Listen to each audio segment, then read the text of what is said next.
I preach to everybody, but there are people who can reach a younger generation, people who are in their 15s and 16s and 19s, far better than I can do because I don't speak their language. Even when you try to speak their language and do, hey, what's up, what's this old man trying to do? To speak to people in their language. They have different terms and different forms of understanding. And each one of us, there is a people group you can reach to that nobody else can reach. Some people will require that I speak Twi to preach. I can't preach in Twi. In the first place, I'm not a Twi person, I'm a Fanti. I make a big distinction. I'm a Fanti. But I can preach in Fanti, but it will not be as eloquent as I preach in English. But somebody here can take my message and preach it in Fanti in a way that will be sweet to the Fanti ear. Are you getting what I'm saying? So we reach out to people in a way they understand. Because we are reaching out to different groups of people. If you go to America to preach the gospel, you preach it differently from the way you preach to Africans. You can't go to Scandinavia, go to Sweden and say, hey, your mother may be a witch, your father may be a wizard, but God will give you victory. They'll say, are you crazy?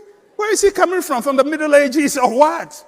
But if you say that here in Africa, people can respond to that because they understand the concept of witches and wizards, whatever it is in their cultural setting. It's a language they can relate to, but that language is obsolete in another culture. So in preaching the gospel, we are customizing to every group. That's why Jesus used the word ethne. Not mass of people, but different identifiable groups of people. Some can preach to poor people, others can preach to rich people. Remember this, that not everybody responds to the gospel the first time they hear it. There is something called pre-evangelism. Pre-evangelism. What is pre-evangelism? It's the things you do to prepare a person's heart to receive the gospel. This includes being friendly with people, being nice, building a clinic in a community, sending school to a community so that they are warm to hear the gospel. The early missionaries did a lot of that. They would go to a place and bring services there until the people are warm to hear the gospel. It's called pre-evangelism.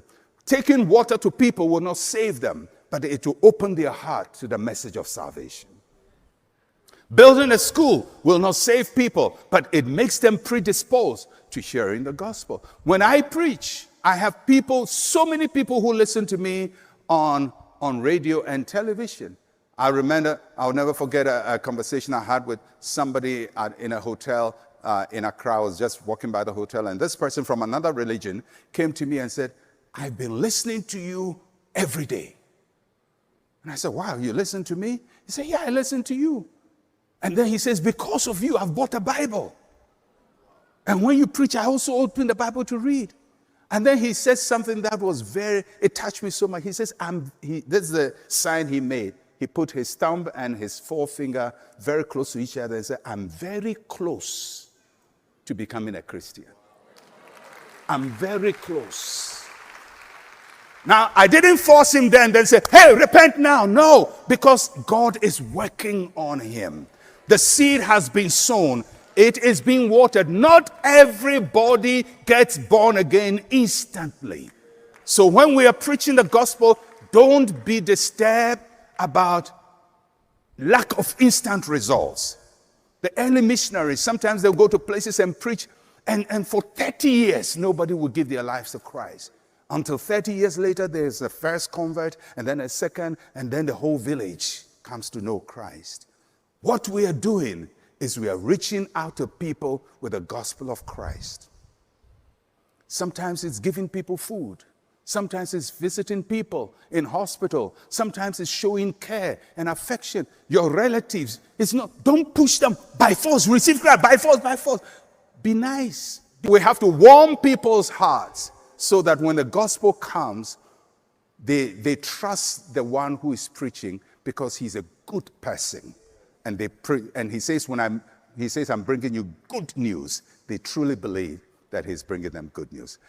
Jesus, before he started the Great Commission, says, all authority in heaven and on earth is given to me. Go. In other words, go because I have the authority. That means that when we go out with the message of Christ, we have the full backing of Christ. We have the full backing of all authority in heaven and on earth, and no demonic entity can harm you. Because we have the authority of heaven. Blessed is he who comes in the name of the Lord. When you go in the name of the Lord, you have God's covering, God's protection.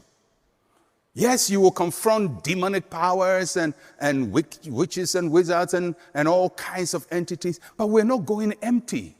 Neither are we going in our own authority. We're going because the one who told us to go said, before you go, remember, all authority in heaven and on earth has been given to me.